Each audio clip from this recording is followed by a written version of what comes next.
What's going on, guys? Welcome to another episode of Modern Man. It's where we have discussions on ways we can be better as men, boys becoming men in the modern society. And today we're going to talk about creating versus consuming. Joining us today, joining the panel, Ryan Alford. What's going on, man? Thanks for having me. Of course, usual suspects, Tyler Harris.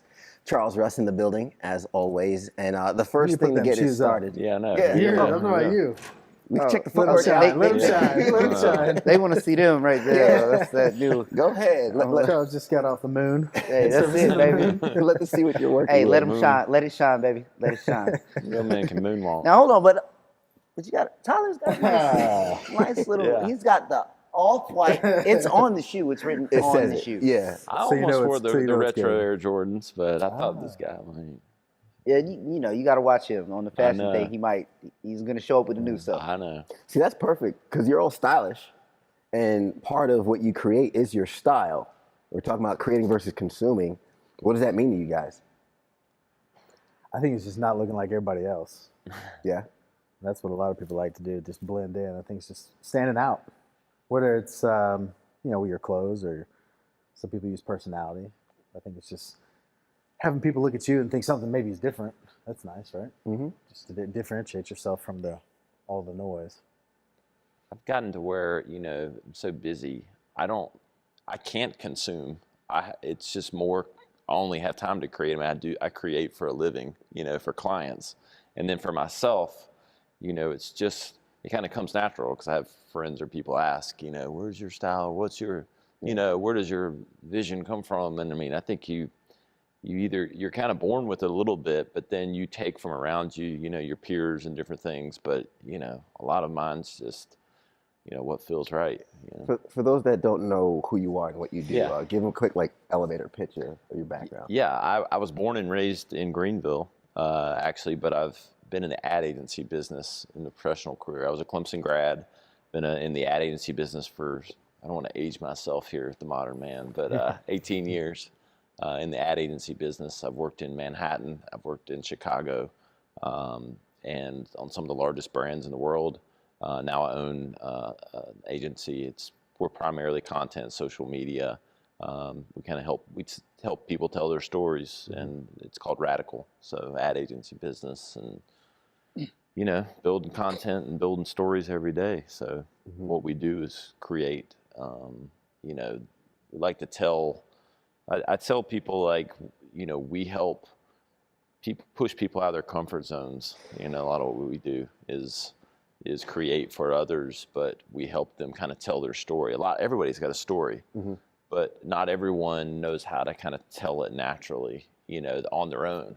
And so it's amazing when you can free people up and to make them comfortable to tell their story. I like that concept you talk about, telling your story, because I think a lot of people have the lives that they live where they wake up, they go to work, come home, eat dinner. It's one thing to tell that story, but what about creating your story? How can someone create a better story? Man, it's step one, man. Like it all starts with, I'm sure we've all been through those things, is determining your goal. What's your goal? And most people have lofty goals, honestly. When you really dig into them and you figure out what their goal is, what's your goal? And your goal doesn't have to be my goal. Your goal for you is never wrong because it's yours and you should own that. Most people love the memory aspect, Tyler's a big legacy guy, and I am too. That's my thought process, is how are you remembered? And with the creativity portion, if you want to be remembered, be original. You know why Kobe Bryant will never be the best basketball player ever? Because he was a Michael Jordan copy. And that's my opinion. I've watched his game. Even if you watch the move, everybody's probably seen a little video where they're playing right next to each other and they're doing the same things. Right. Well, you can't be the best because this guy is who you copied. So, and that's always been my thought process is, I take bits and pieces from the best. If you're great at this, I will listen to you about that. If you're great at this, I will listen to you about that. At the end of the day, I'm my own finished product. I make my own recipe. I take things from different places to make myself what I want, to make that creation. Like even from the way I dress, the way I train, in the gym, to the way I conduct my financial business, to the way I market, to the way I think. I try to take little pieces from everybody and create something versus the blueprint style. Because if you just follow a blueprint, everybody's like, oh, you're a clone, you're Somebody a copy. else. I want to be me. I want to be the me that, with the help from above and whatever my mind can concoct and pull together from other great people, that's who I want to be. There's a Joe Rogan video called "Be the Superhero" or something of your own story, and one of my coaches, Sean Whalen, listens or watches that video every single morning. And I love that aspect of being the superhero of your story, but it starts with having your own story. And I think that's like the biggest encouragement to anyone is it's your story, and you can create it today. That's been the fascinating thing that I've seen in my life and in so many others, is that just because the narrative of that story has been one way for 5, 10, 20, 30 years doesn't mean that that story can't change tomorrow. But you have to be the superhero of that story for it to change. And literally, this guy watches that video every single morning. He's like, that's just the mentality. Every single thing I do, every place that I go, every person I talk to, I think to myself, what would the superhero version of me do in this scenario? And it changes the story completely when you start putting that context around everything. Change is an interesting word, because I think, when I think through my lifetime, and there's been so many different avenues that I feel like I've been down, and mindsets that I've been in life. I feel like if you can't adapt change, that's change goes in modern are almost like parallel to me. It's like, to me, I think, because the people that I know that I don't feel like have embraced being modern or, being open to new perspectives is because they're afraid to change. And I've never been afraid to change. And I think if there's one attribute, it's like I'm open to change, and I think, that open-mindedness and ability and willingness, it doesn't mean you're not scared as hell, but you've got to be open to change in your mindset and your ways. And, I'm going to walk down this side of the road today, or I'm going to go move to New York and my family and friends think you're crazy, you just got to do it, and I think not enough people feel freed up, I think they're chaining themselves, but I think it's that ability to change. You mentioned a lot about that change, and it reminds me of the book. I'm sure we probably all read it. Small book called "Who Moved My Cheese." I was just about to say that. Yeah. Well, but speaking about books and everything, to create, we have to create from some form of inspiration. So the ironic thing about it is, in order to create at some point in time, we have to consume. What are some things you consume or have consumed that allows you to create? What do you think, Charles? Hot potato. I feel like it goes this way every time. I think I answered first last time. Well, hey, I'm 100%. I'm a big mentor guy, big coach guy. Some of that comes from the learning aspect of sports, for instance. Like, I tell my kids all the time, you can listen to a coach this guy can be 80 years old and he can talk to you about, they play basketball and football. This guy can talk to you about basketball for 10 hours. And he's going to tell you one thing that's going to save you 2 years of work. And it's literally one thing. Are you setting your bar when you do your crossover? And all of a sudden I see my kids' eyes go, I'm not. And if you just keep doing that, dealing with that, doing it on your own. So I like to consume experience, I guess would be my example. I want to consume experience. We do this thing based on what we know. We do this thing one time. Average is 84 years for a man. I want to fast forward everything as much as possible. I don't want to spend years trying to figure out these little idiosyncrasies, and that comes with putting your ego under the table and talking to someone else. And it doesn't always have to be someone older than you.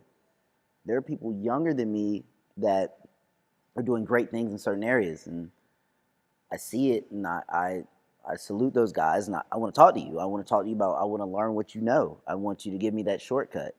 If we try to take our time and learn everything on our own, purely from trial and error, you're gonna have a rough one. So that would be my thing: consume expertise and consume knowledge from others. To me, inspiration's it's a difficult one because people use inspiration and motivation interchangeably, and it's not the case.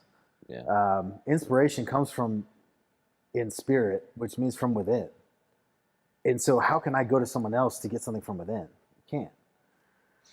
But even as I'm saying that, I've thought of a million different times where I've said like I need some inspiration, or I've told someone that I'm going to inspire, or like that my goal has been to inspire someone or to be an inspiration. Like, well, how does that work?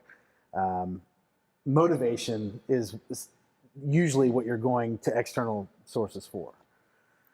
But inspiration, to me, that comes from purpose, comes from passion, that comes from having the goals, like Charles was saying.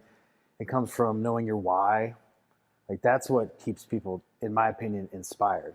Like when I think of waking up inspired, I don't think of where did I go this morning, what did I listen to, what did I watch, who did I talk to, so that I could be inspired. To me, again, coming from within, that's I'm either inspired or I'm not. But I think those things like having a purpose, knowing what that purpose is, we've all got one, but knowing what that purpose is, knowing what your why is, having big goals, those are the things that when I wake up and I feel inspired, like those are what I'm focusing on. I think too many people kind of use those interchangeably. You hear that a lot. That's kind of a difficult topic. What is your why? And it changes. It used to change more often than it's changing right now. Right now, I'm pretty loctite on my why as far as what I want to do, and that's a key laser focus on helping other people become successful. But I think that's because I've gotten to a certain level of comfort in where I am with my business now. Because before, selfishly, I had to get myself in that place before I could worry about anybody else being successful. Mm-hmm. I had to take care of myself through personal responsibility. But now my focus is on how many other people that I can create a scenario and an environment and a platform for them to experience the same thing that I've experienced over the past few years. And just knowing in the back of my mind that by doing that, I will be successful. But having a genuine focus on that individual person, those individual people, and creating that change in their lives. Like that to me is what got me up at 4:30 this morning on a Sunday to go to my office, was to work on that. So some of the things we can consume, books, classes, courses, and you mentioned wanting to help other people. When you walk into a room, based on style, based on just how someone carries themselves, you can almost tell if somebody is a consumer or creator. In my head, I think of the Homer Simpson example. What does Homer Simpson look like? He's big, he's fat, eats donuts, sits on the couch, watches TV all day. That's just one example of who you would think a consumer would look like. What do you think a creator looks like? I mean, I'll answer that. Maybe indirectly, but You say the creator or a creator? yeah. A creator. Got it. Yeah. If you see him, let me know. I'm trying to go over there. Where's he at?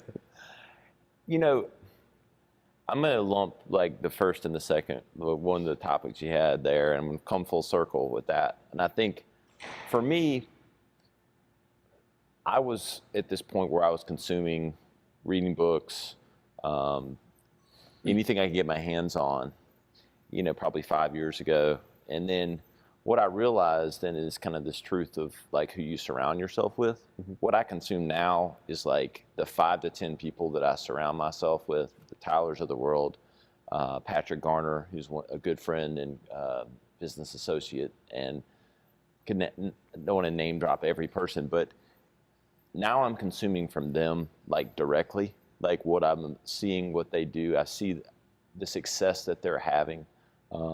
And you can reverse engineer that for yourself and build your own version of success. But when you surround yourself with positive, influential people that are being successful, I mean, just look out. It will all come together. Because some of it's cliche, but I watch, some of my friends even, I know some of the people they're still engaging with, and there's no doubt in my mind it's the difference between success and great content and great energy and not. Mm-hmm. And I think, to come full circle, when I walk into a room, whether it's a networking event or a business, it's amazing how now I will end up gravitating towards the like-minded and the ones that we can share ideas with, and that really can speak to me in a way that, I don't know, it's like almost, you talk about these things and you think, that's cliche or whatever, or like you got to make stuff happen. Like, but when you start seeing and knowing what that mindset looks like, you'll find yourself engaged with those people. And I think that it's been rewarding for me doing less like consuming in the format of reading and more in the kind of the engagement of conversation. And What advice would you give to anyone watching right now that is on the ground level, that doesn't have access to the Tyler Harris's of the world, yourself, Charles Russ's? How can they increase the level of their circle? Well, it's funny. Matthew's here, who shoots content for me, and Matthew's a freshman at Alford. He's, what are you, 19, Matthew? 18.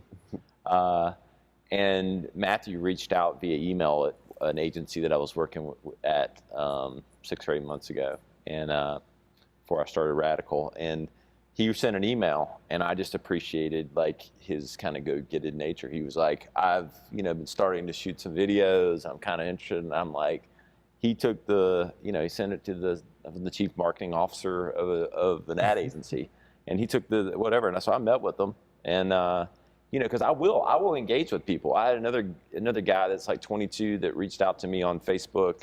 He's like, I didn't expect you to reply. I've been following you and Tyler and like doing this stuff. I mean, if someone makes the effort, I mean, it may not be tomorrow, but you got to put yourself out there. Don't be afraid to ask. And if you send one email, it doesn't work, send 10 more. Yeah. And, Matthew's been in meetings like with multimillionaires the last 6 months, people we've been meeting with, business ventures that I've been talking about. I mean, he's been having access as 18 because he put himself out there. And, that's a real world example. And I think, you don't be afraid to reach out. And I think people like, it's like paralysis by analysis. I think people think that people might not be accessible, but I think you'd be surprised if you're willing to kind of put the effort in. Nice. So kind of spreading it out to everyone, still talking about, what does a creator look like? Someone who's creating content or creating their style, the world around them. How can you kind of pick them out of a crowd? I don't think it's possible. I mean, look around. I wish we had another camera that would scroll to all these guys we have sitting here. Mm-hmm. If you were to walk into a room, walk into a meeting, walk into a bar, walk into a club,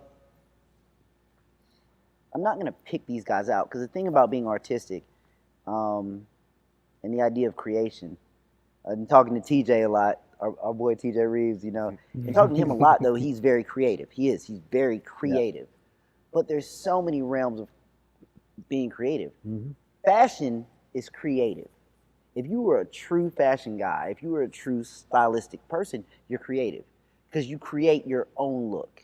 That's just one example. These guys that do content, the different styles, the different cuts, the different ways to move, that's all creative.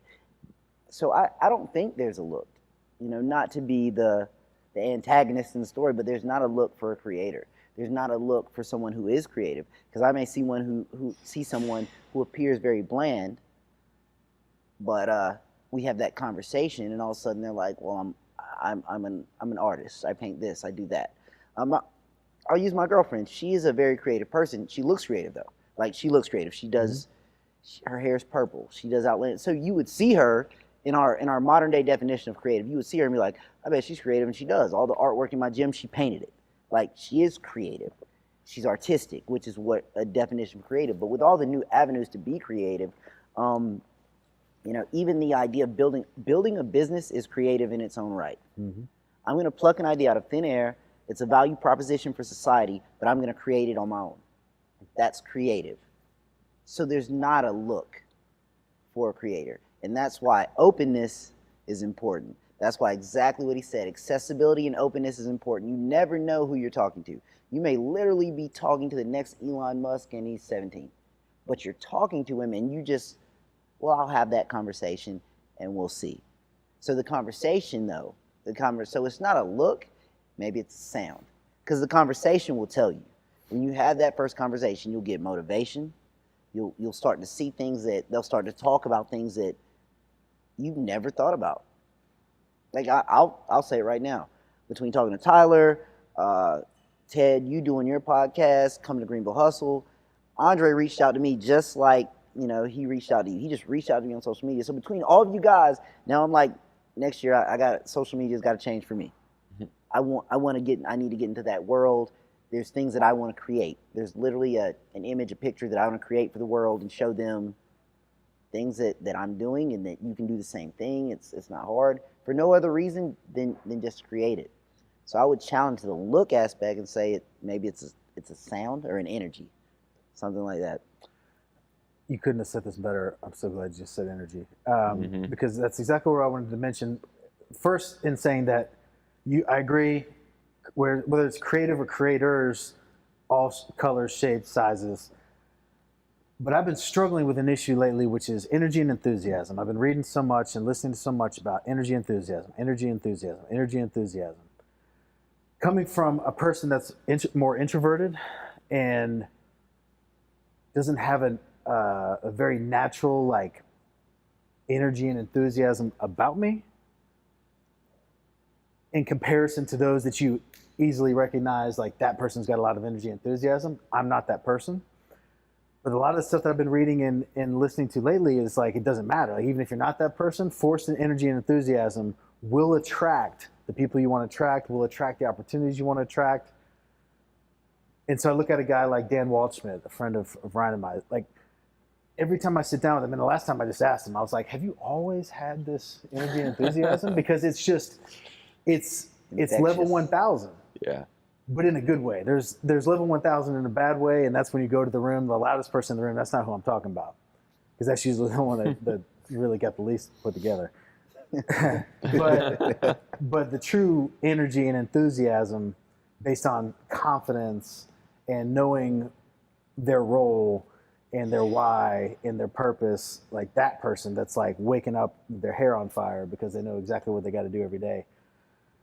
I look at that and I struggle with like, how do I force it and it not be fake? Like, how do I like all of a sudden get this like level of enthusiasm that's going to be a stretch for me, but it's coming from a genuine place, I can't increase my caffeine intake anymore. So that's not the answer. And I'm not going to do drugs. So that's what I'm trying to figure out. But I think when you go into that room, that genuine energy and enthusiasm is what I'm looking for. Well, I have a question then. For whatever reason, you've been attracted to everybody who's sitting here, in some reason. What attracted you to everybody? Maybe different for everybody. I would just ask you, what attracted you to each person in here?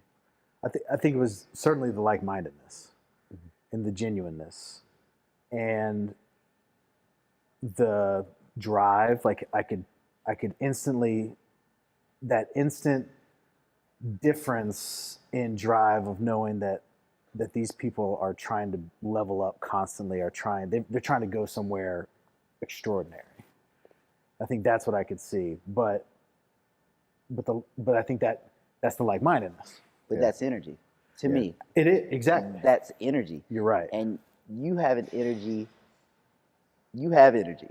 Like, sure. When we had lunch the other day, I'm like, dude, this dude's got energy. That's new energy. Yeah, and that's because awesome. I've just now really gotten into my purpose and passion. But I think it's the enthusiasm side, the like, I don't know. And I'm glad I said I struggle with it, because as we're talking, I'm struggling. Yeah, as far as like where from me, and I don't know what you got to say. I don't struggle with your enthusiasm. I see it. I see it on social media, and I see it when I talk to you. Mm-hmm. Like, there's different ways of expressing anything. Sure. And your enthusiasm comes out literally in what you're doing. Like the So fact like that intensity you wanna can be do it. enthusiasm. Yeah. It doesn't have to be like volume and Exactly. speed of talking. Like Dan is like volume, and like I've never met someone that talks faster. Well, I But you think- realize it's because this guy is doing so much that he has like, it's like almost as though And he has tried he's to like borderline condense. genius. So he's like Oh, 10 yeah. steps down the road. Like when Yeah. you're like, we may all be 2 or 3, but he's like 10 down the road and And talking Gary about every V, one of them. he's very Gary V-esque. Like Yeah. it's very much like Gary. Like you say one sentence and he's 4 paragraphs down, and he doesn't need to hear anymore No. because he understands it, and he's ready to respond. You know. Yeah. And I guess, and that's a good point. I think I guess the different forms of enthusiasm. Yeah, dude, you don't 'Cause have it's to all bounce off the energy. wall. Ted is the most energetic cat I've ever met. Like when he's out, Yeah. and it's positive. It's massively positive. It's very inclusive to everyone in the room. That's his energy. Yep. I would put my energy as far as expression. My energy is I'm pretty expressive out there, but it's not Ted energy. But that doesn't make it. It does. It's different. Yeah. It's different. So what are some other adjectives we could use for enthusiasm? Because I think charisma would be a lot of what you're talking about with Ted's like Sure. that the ability to MC an event is like the most difficult thing can imagine. Like I talked to Jay do a lot about this as well, and like the ability to hold an audience like that, like this pure charisma, enthusiasm. So what would be some other things that you would look at and be like, that guy's enthusiastic, but he's not over the top. Like I just got Someone could be hustle on charming, that. maybe. Charming. That's a good one. I think if you're confident in whatever you do, it comes off as energy. You know, like and there's a cocky and confident fine line, but I think Tyler's confident in what he does, and so that's an energy, and that comes off as enthusiastic to me in that way, and I think that's it. Yeah. it's a confidence. Like I never doubt anything Tyler's saying. Like like even when I know he's full of it, like like I'm kind of. I believe he believes that. He believes that 100%. I believe that. Yes, I don't necessarily believe what he says, but I believe that he believes what he says. I'm up here in the Antarctics and I am buying that ice. Yeah, dude, he But said I feel like I need it. But dude, you do it though. You do it. I'll give you your credit. You do it. Like when we were having lunch, and you were talking about the new product which you're launching. He gave me like a 48-hour ahead. I got a 48-hour ahead of time sneak peek. We're just talking having lunch. True. But the literal confidence, and you find your confidence the way you find it. You find your confidence through preparation. Yeah. You ready. Yeah. Dude, that gets maybe not for the average guy, not for everybody.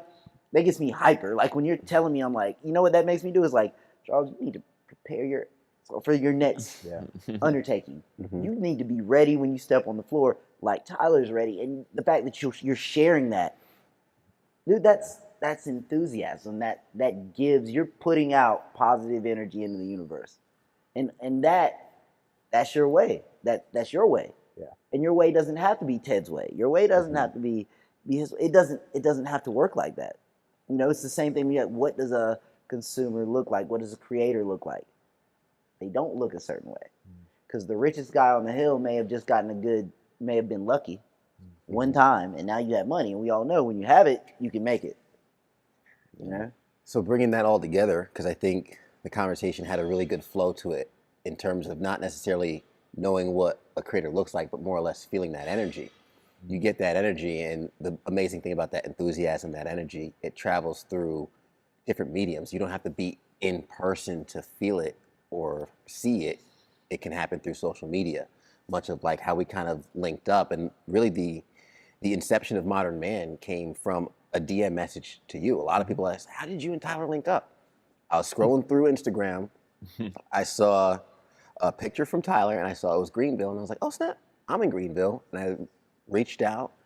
Tyler responded. We had a sit down. I thought we were gonna talk for 30 minutes. We ended up talking for like 3-4 hours. Yeah.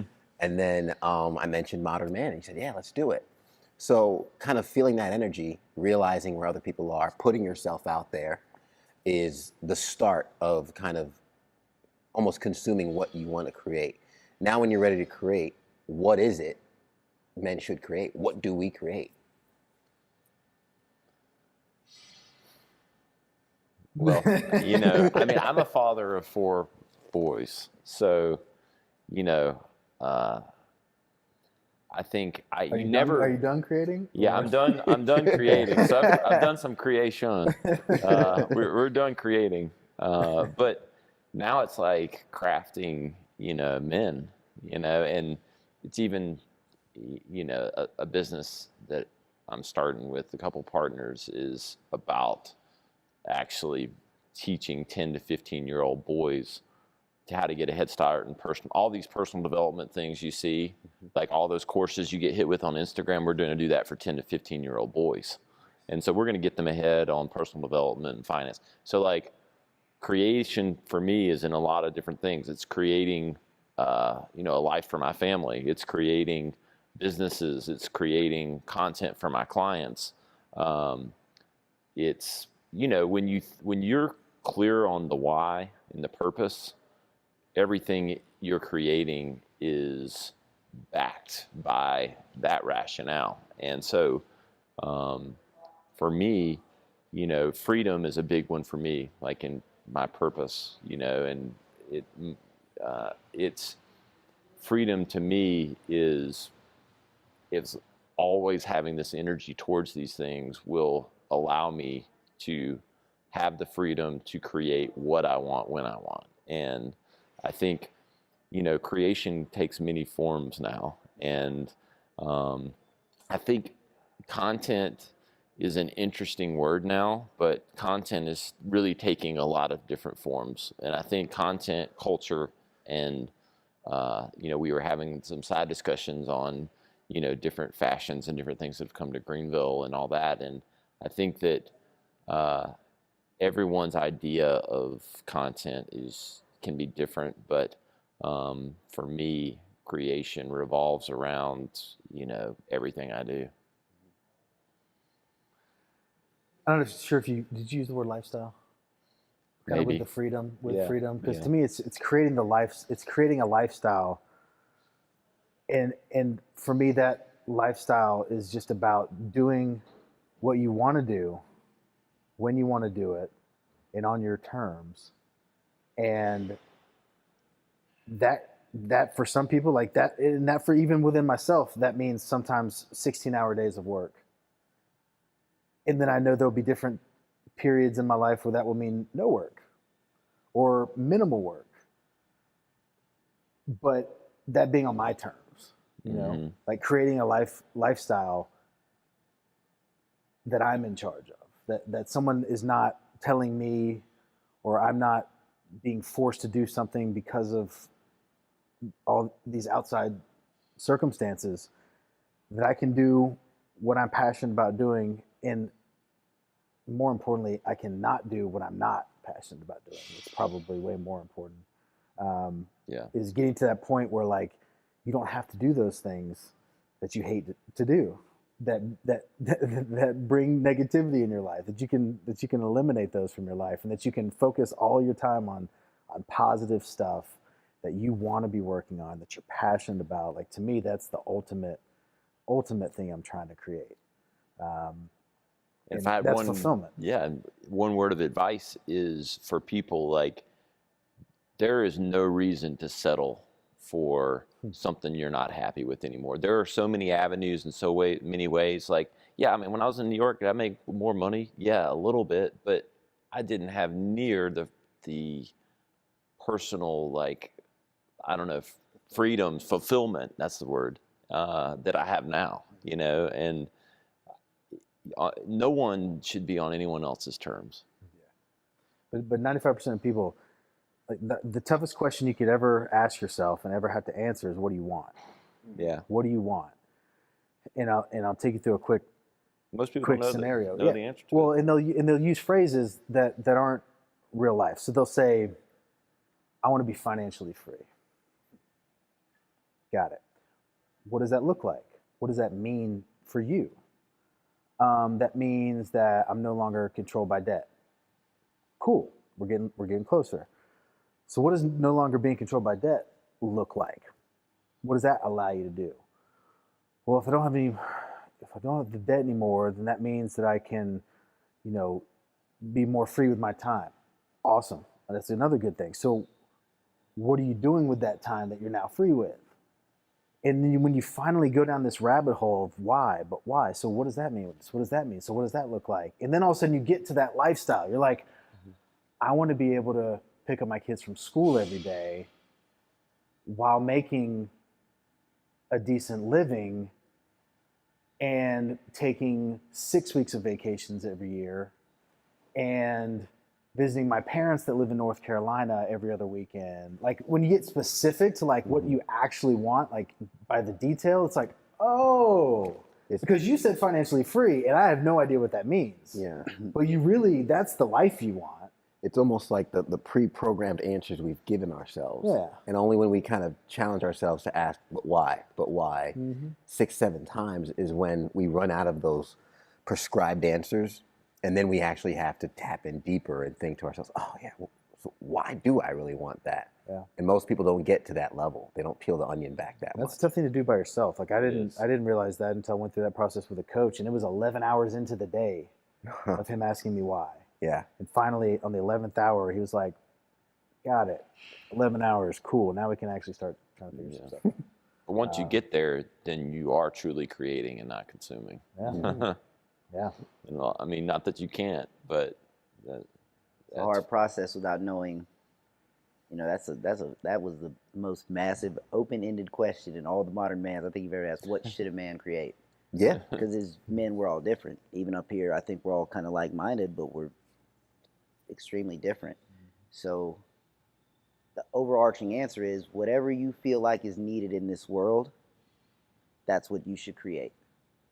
So that could be as high as creating opportunities for people, for other people. That could be my family life needs to be improved and digging down into that. But whatever you feel like is needed in this world, and your world may not be my world. Your world may be, it's me, my wife, and my 2 kids at the house. This is my world. This is what I have. This is what I need. You know, because it's not sound right now. Create that sound environment. Or it may be you're doing great at home. You're doing so great that you have time, that you have assets, but you see all these people out here. It's almost the thought of being charitable. That you see all these people out here that need opportunities. They want to work. Like this guy wants to work, but he doesn't have an opportunity. So I'm going to create these opportunities. That's being creative, and that's what you should create. Because at the end of the day, if you see something in the world as a need, and you start to fill that gap, that will give you fulfillment. Because if you didn't see it as a need to begin with, it would never be on your radar. It's not a need. Be it a value need, be it a humanitarian need, it's a need. Yeah. So when you create things that fill needs, you'll start to fulfill yourself. Because what you identify as a need, I may never identify as a need. It doesn't matter to me.